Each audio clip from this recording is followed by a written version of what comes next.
Boy, caught Bob Lazar lying again, and I'm going to explain it to you. It certainly gave me the impression that this was going to be a weird job, but this was the first hands-on thing. This was a small reactor about the size of a hemisphere, about the size of a basketball, on a metal plate, and when it was running, it produced a gravitational field of its own. Which is impossible. Now this is something that we can't do. We can't produce any gravity. Yep. He's correct. Now he's telling the truth. The only way we get gravity is from large quantities of mass.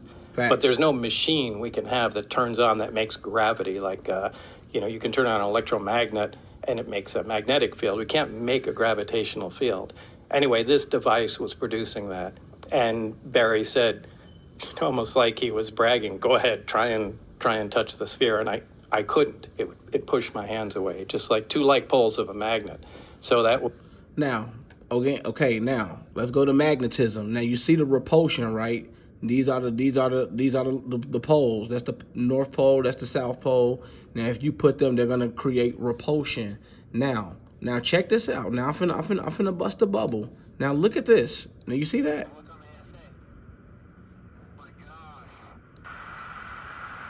We're going against the wind. The wind's 120 knots from the west. Oh. Okay, now check this out.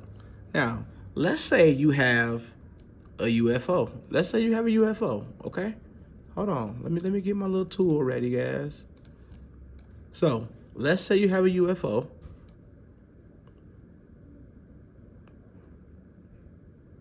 And the UFO is inside of a sphere of gravity.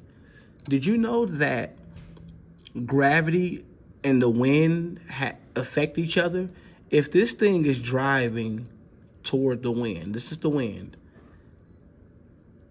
the most drag is going to be where the wind hits at the front part of the sphere, of the gravitational wave. Now, wave drag will go around. If you know anything about physics, if you've played any set of course of competizione or anything about race cars, you know that they like to make things more ergonomic, right? So the wind can kind of travel. So this is the wind traveling as the spaceship move forward. Most of the drag will be here. Now, there are air molecules that move at a molecular level of 11,000 miles per hour. That's probably like 50 meters per second.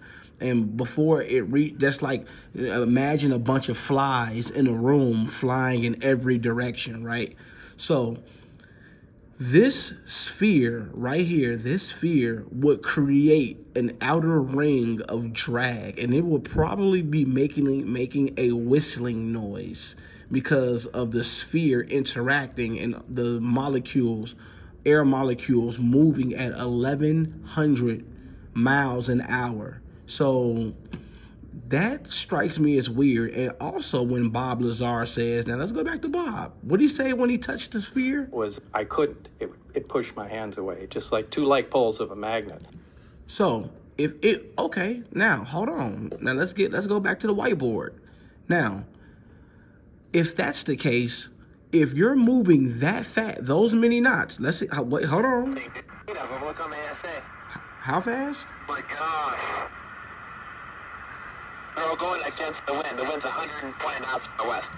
Okay, cool. 120 knots to the west. So it's going against the wind. Now, didn't I just tell you gravity and the wind affects each other? Didn't I just tell you that? So if that's the case, then hold on. Let's redo this. Let's redo this design real quick. If that's the case, let's remake our model. We got a UFO.